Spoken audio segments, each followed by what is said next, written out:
Hey, yo, what's up, everybody? Zayd here, bringing you yet another episode of Zayd's Experience. Today I'm going to be addressing a question that I've been getting consistently over several comments, and that is, how much fat should I eat on this carnivore diet? So stick around and let's jump into it.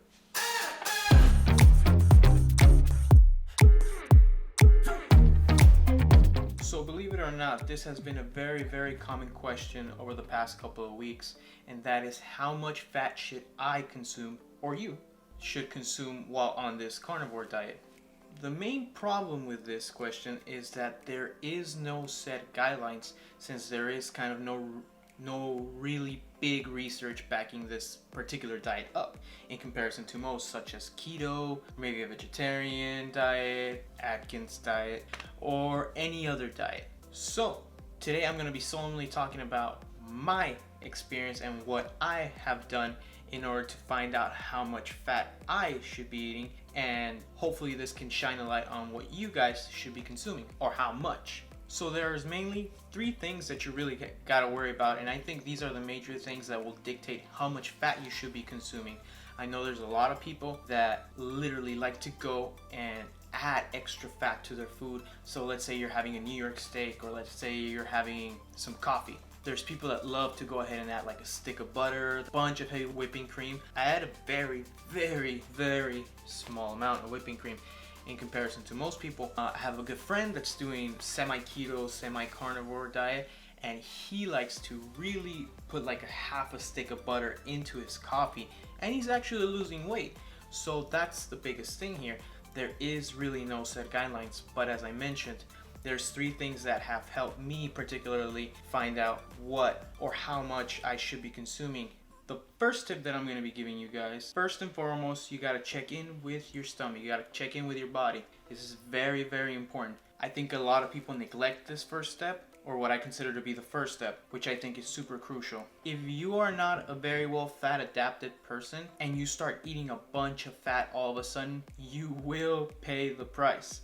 And what I mean by this is you are most likely going to get diarrhea. So what ends up happening is your stomach isn't fully fat adapted, so you start giving your body massive amounts of fat, and your body's just not used to handling this big amount of fat. One of the things that usually happens is people start to get massive amounts of diarrhea, and they get scared off of the diet real quick. It happened to me, it happened to my sister, it's happened to almost everybody I've known. That's the first thing that happens. People get the runs because they start eating a lot more fat than they should, or than their body can handle at the moment. So start off by really eating small amounts of fat, and then progressively start eating a little bit more and a little bit more as you go by. How much, you ask? Your body will start to tell you. It knows exactly what it wants. You will start to actually kind of crave fat. I'm not a big fat eater. I know there's a lot of people that like to eat the rendered fat off of a piece of meat. Some people actually go out of their way to add extra fat to a lot of their food. That's not me. But whenever I do feel that I really need a piece of fatty meat, my body just kind of gravitates towards it. Like, I don't reach out and grab the food. I literally go and almost pound something. It becomes a different thing. It really does. So trust me, just make sure you check in with your stomach first, and then progress as your stomach progresses. Don't decide to all of a sudden start putting in a bunch of fat, because you will pay the ultimate price in the restroom, which in turn will affect your pocket, because you're going to be buying so much toilet paper. It's going to affect your butt, because trust me, doesn't matter what you use, Charmin or whatever, I don't care, it's gonna hurt. And third, whoever cleans that toilet is gonna hate you. So check in with your stomach. Now, the second thing that helped me figure out how much fat I should be consuming was my level of activity. I noticed that during the days that I am not as physically active, I don't require as much food / fat as I would in a day that I really don't feel or am as active. Monday through Friday, I usually hit the gym pretty hard, or lately I've been hitting it way harder than I usually do. Those days, I usually try to eat 3 times a day. The reason being is I really don't like to pack a lot of food into one meal. So what I do is I usually eat sometime around either 9 o'clock-ish, 10 o'clock-ish in the morning, when I get back from work at around 2 o'clock, and then my last meal is usually like around 6 when I go ahead and pick up my girlfriend from her job. And by the way, I'm currently in day 62 of the diet, and I'll be posting the results pretty soon, guys. I know I've been saying that for a while, but trust me, I want to kind of do the before and after, and these last 30 days I'm really going to ramp this up, so stick around for that. But back to the main thing. During the days that I train, I go all out, guys. I like to go hard on the gym, whether it's intensity, whether it's weight, which I haven't been doing a lot of heavy weight lately because of my injuries that you guys already know about, but I have been going super high in intensity. So let's say I go ahead and do a set of squats, so back squats. I usually go ahead and superset with some lunges or even some double unders. I'll do, let's say, 50 double unders, and I'll go straight into some back squats, or the other way around, depending on how it is. If I'm doing a little bit of arms, I'm kind of doing some of the bro workouts right now, just to try to keep a little bit of body composition. When I don't give my body a big amount of fat, and if I am working hard, I feel it immediately. I start to feel dizzy.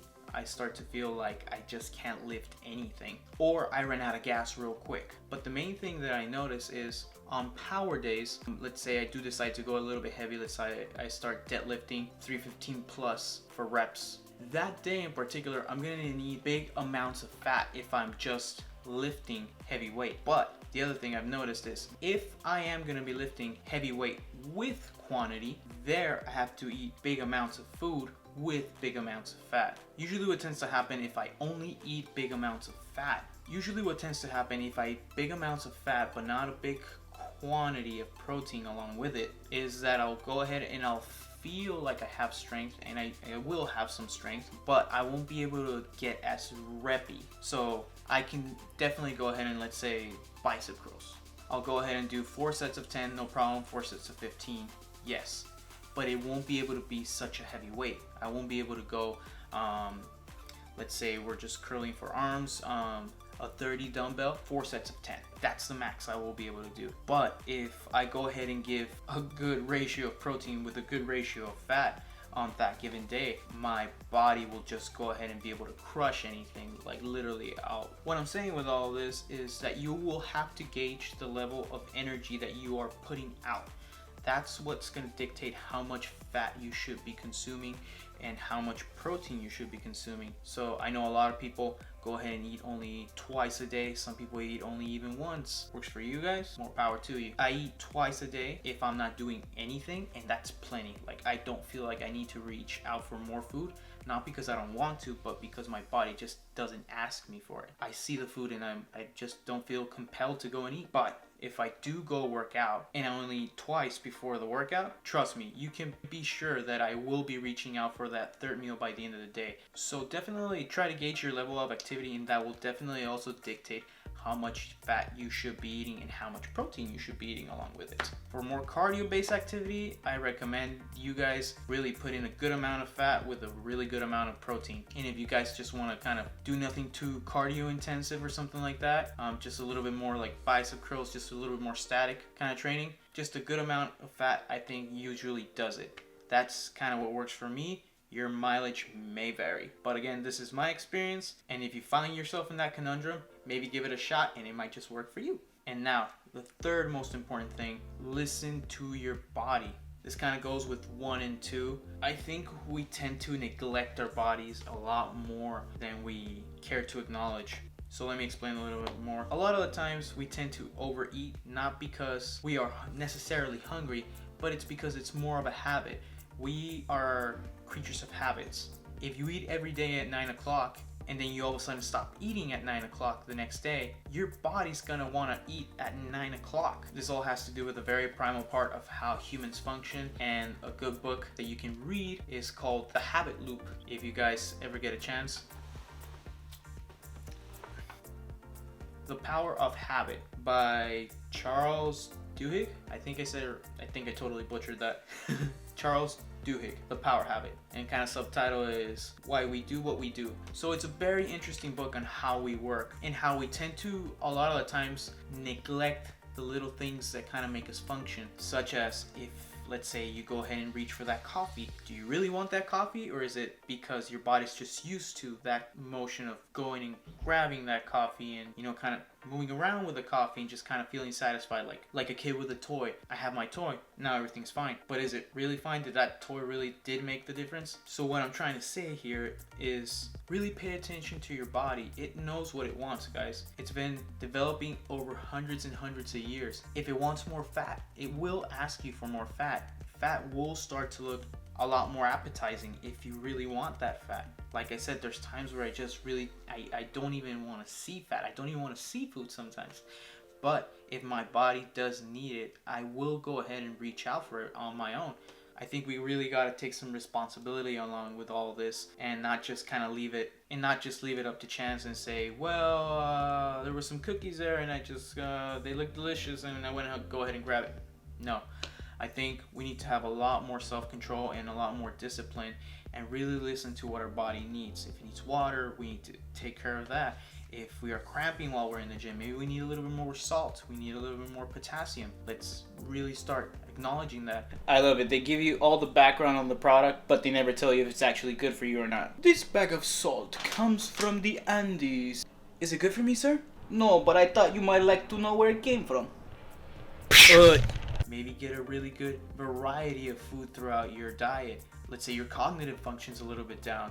Maybe get a little bit more fats that come from fish, from eggs. Fish has really good omegas that have been shown that are really good for brain function. Egg yolks also have some really good vitamins. Vitamin A, vitamin B5, psyllium, phosphorus, B12, B2, 6 grams of protein per egg, and 5 grams of fat. I mean, we also really got to do our research as to what we're putting in our body. If we are limiting it to just meats, it is up to us to go ahead and be the responsible people that we are and look into what we're eating. See the nutritional facts. See what we're eating on the daily. See what we might need. Plan ahead. Plan accordingly. If you're going to be out and about, what are you going to eat throughout the day? Is it going to kind of predispose you to try and grab maybe a shake packed with sugar somewhere? Or if maybe you're doing a diet the same as I am, you know, you're 60 days in, 90 days in, 2 years, and just because you didn't have that meal along with you, you just went ahead and just went, oh well. It is really up to us, guys. And I think something that usually really helps to cover the entire spectrum of vitamins that we need and nutrients is organ meats. Something that I really like to eat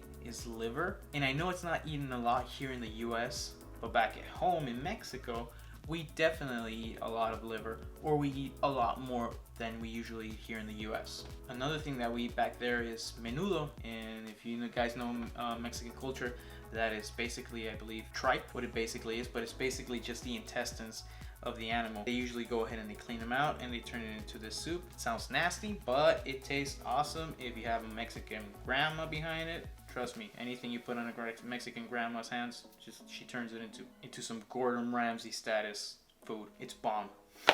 But definitely try to figure out what your daily intake is of all these vitamins and nutrients.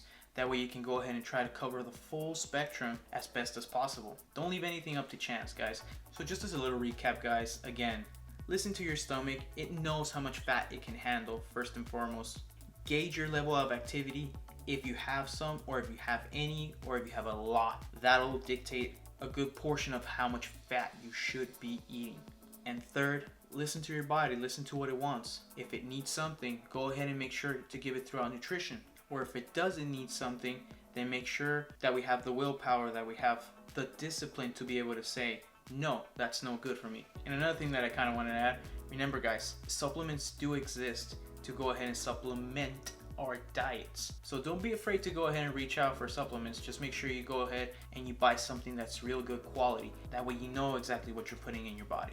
Some good omegas, maybe a good multivitamin with a curcumin extract. There are several ones I can go ahead and recommend if you guys want to. Just let me know down at the comment section and I'll make sure to go ahead and reply to you guys. And as always, guys, thanks for joining me on another episode of Sade's Experience. I really appreciate you guys posting all your comments. Again, I go ahead and read all of them. Pretty sure I've answered every single one of your guys' questions or every single one of your guys' comments down there. It's really nice to have that interaction going back and forth. I really do appreciate you guys. Thank you very much. But as always, guys, please make sure to go ahead, comment, like, and subscribe if you haven't already done so. Leave a comment down there. Press that bell if you haven't already done so. That way you guys get notified every time I go ahead and make a new video. Every week I come up with at least one video but every now and then I go ahead and just I'm able to shove 2 into the schedule, but that all depends on the week. But that is it for today, guys. I gotta get back to this computer before it explodes. I don't know if you guys can go ahead and hear all the ruffle it's making in the back. I'm gonna be needing something better pretty soon, guys. But in any case, Zay out. Peace.